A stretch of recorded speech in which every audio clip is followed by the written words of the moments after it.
out with Olympus Reptiles, and we're in a little bit of a different room than we usually film in. This is kind of my work room / storage room / reptile tub cleaning room / whatever the hell else room.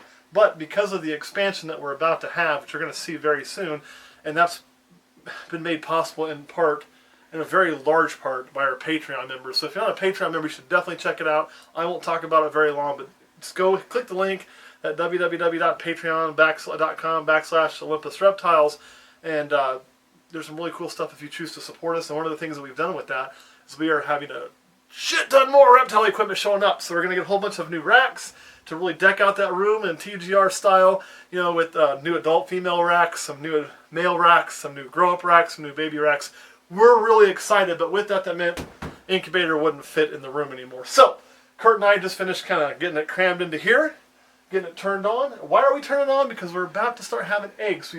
I always like to fire up my incubator at least a couple of weeks before I have eggs, make sure everything's working right, everything's running right. And a good case in point, why we do it early is because what do we find? That one of our main thermometers decided to shit the bed on us and quit working.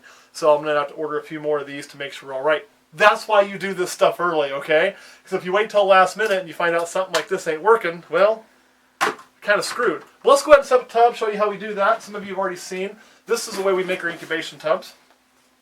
We use a pretty good sized tub. I believe this is listed as a 12 quart.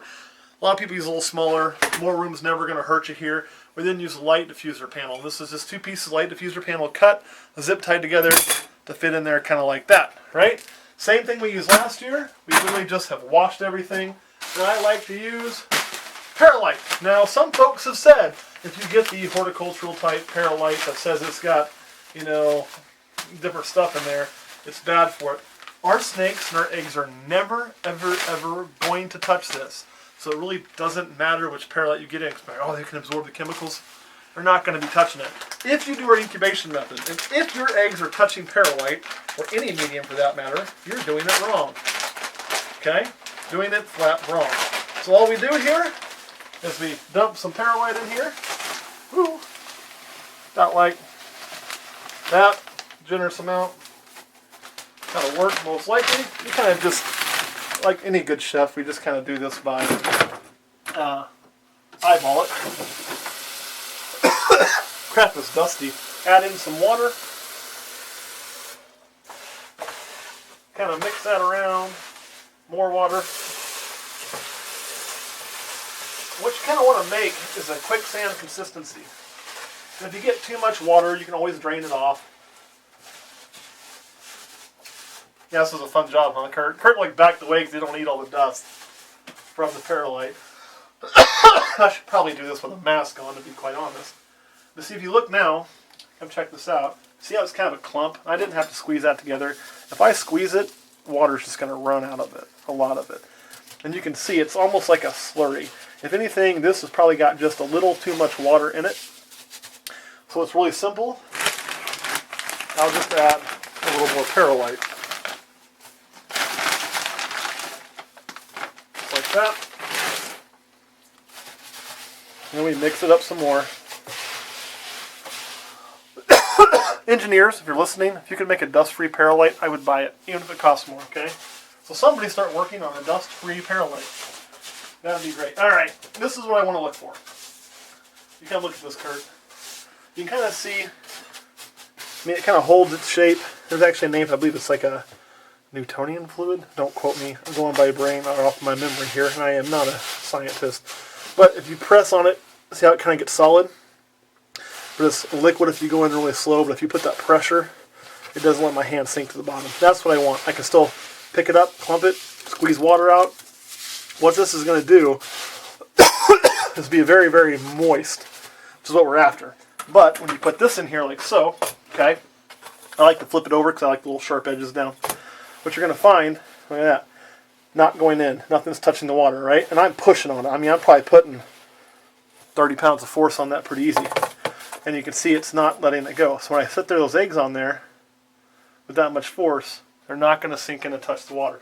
That's what's most important. Now what we would do, if this piece of crap was working, we would turn it on. I'd stick it in here, over here on the side where I can see it, get a good reading on my temperature, my humidity. I can't do that, so I'll order a few more of those. Then we'll put this lid on, slide that over, cough one more time from all the dust, slip that in our incubator, and kind of voila. Now, quick refresher how this is set up. You can see right there is our thermostat probe. It does have some stains in it. It's an old fridge. We have Clorox the living crap out of this. It's all set pretty good. Make sure our thermostat's set where I want. Again, Herpstat 2. Output mode. We go with the dimming, right? I don't go pulse. I want the dimming. Proportional. Okay. Daytime temperatures. 89.0. That's where we're going to kind of keep that. Remember, what your thermometer says is not what's in your tub. So it's very important to check the temp in your incubation tub, not just here. So you want a thermometer in the tub and a thermometer here, because it could be slightly different, because it's a different environment slightly. So we want to run our incubation tub between 89 and 90. That's where I like to keep it. I don't like it to get over 90.3. Still safe there, but it's a little too warm for me. So I try to keep it below, not any higher than 90 really. Exiting menu, I waited too long. And 89.9. See what this is doing? 72.2. And it's going to slowly get up percentage, so it's cooking. It's not going to get any warmer right now because the door's wide open. Let's look inside this thing really quick. And Kurt, show them your fancy mounted fan. So that fan, what that's going to do is that's going to circulate air. So all the heating that's coming from the sides, right, radiating out, that air is pushing warm air down, which is then going to cycle back up as it warms, creating basically two zones that should spin through there. It makes this whole temperature really, really solid. Now, the key ingredient, what we do different, are these. You got these veggie trays, right? Just go ahead, put a bunch of tap water in there. I like to fill these, not half full, 3/4 full each. If you look, there's holes drilled in the bottom. What this is going to do is, as this is running at 90 degrees, it's going to cause this to evaporate, right? It's going to keep my whole incubator more humid. Now, you're still going to have to run a tub and a medium, because it's not going to keep it 99%, which is what I like to keep 99% on my humidity within my tub. But by keeping my incubator at 75-80%, and my tubs are easier to maintain at 99%, I don't have to use press and seal. I don't have to do any of that. I don't have to make airtight seals like a lot of folks do. It's not needed. It's not needed, and I'm always at 99%. Always. This is why. It also helps cut down the condensation, because you don't have in two environments that are so vastly different. So, these water chambers do amazing. When we first did this, many people told us this wouldn't work and gave me all kinds of things that was going to happen bad. 95% live hatch rate. On fertile eggs, we hatch 95%. So, is it perfect? No, 100 would be perfect. But 95% is not too bad. I think we can still improve it, but it made me a pretty good believer in these water chambers. Okay, as I'm filling this last one, Kurt, do you have any questions at all? So we hooked the heat tapes on the side of the fridge? Yes, we did. The reason we did that is because we could have put them on the top, or on the back, but my fear if I put them on the back was that you'd be heating from the back to the front, and you still have the fan circulating, but I didn't know if the heat zones would be as accurate. By putting them on the sides, our fear was that you'd be hotter to the sides than you are to the middle. And that's still a possibility. And maybe that's the case. But our hope was, by placing it on the sides, with the fan in the middle, as the heat radiates, it tries to go up, it gets caught in the fan and pushed down. We hope to kind of get that circulation going and having a more equal temperature throughout than we would with back heat. And maybe we're completely overthinking that. And I am not an engineer. But I'll tell you this. It worked. Again, 95%. But that's why we put on the back. We used 2 strips. Looking back, this is probably overkill. We probably could have done half as wide on the heat tape and been just fine. But it's kind of like this. I mean, we paid a little more for the heat tape, and yeah, we're not working it as hard, so it's not hurting anything. Don't show my underwear. But get in there. We could have probably got away with a little less. It would have saved us a little bit of money, but not enough to make it, anything of importance. The reason I say that is because I've got this thing set to only run at a certain percentage. I think it's 23. So I'm only going to use 23% of the power that heat tape's capable of to maintain this at a temp. I have found with the Herpstats it's very important when you're trying to dial in that exact temp to control how much percentage of power. The reason being is when this thing is really cool, or if you've opened it, it's gotten cool, and you close it, that Herpstat says, hey, we need to warm it up. that starts ticking up that percentage. Tickety, tickety, tickety, tickety, tickety. If I let that get to 100% what that heat tape could do, then by the time the heat tape's fully warm and this reaches temp and it's like, okay, quit heating, and it calls for it to be shut off, that tape is going to be so warm it's going to heat past the 90 degrees I want to go. We spent a little while trial and error to find the exact point we wanted to be. By here, this will let it kind of slowly creep up to where I want, not too fast, and then be able to shut it down where it can just maintain within that, decimal points of a degree instead of having wider temperature swings. The more consistent your temperature is, the better you're going to be. You don't want to be too hot, you don't want to be too cool, but you really don't want big wide pendulum swings either. That can start causing a lot of issues.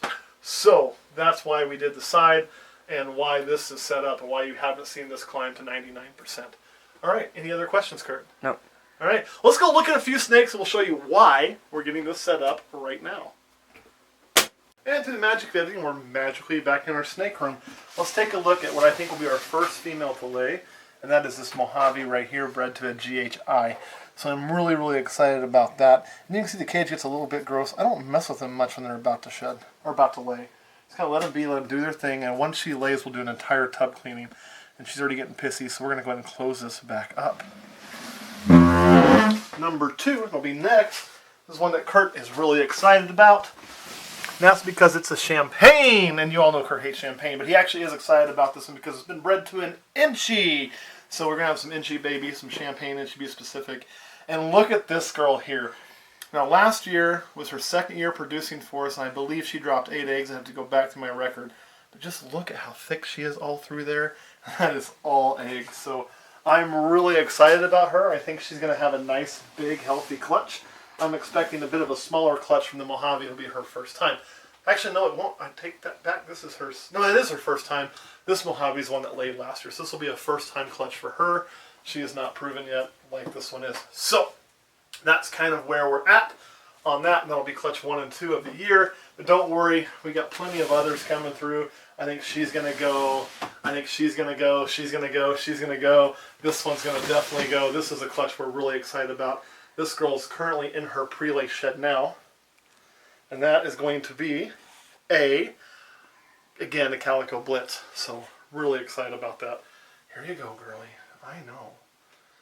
And she had a nice ovulation. So big things expected there. Again, I'm really excited about this girl, and you can see she's starting to kind of side lay and get that look. This will be a first year. She's a het for snow spider, so that's really cool. So anyway, yeah, a lot of cool things. Why we got the incubator set up. So wait till we fill it, and then keep checking back with us for those babies.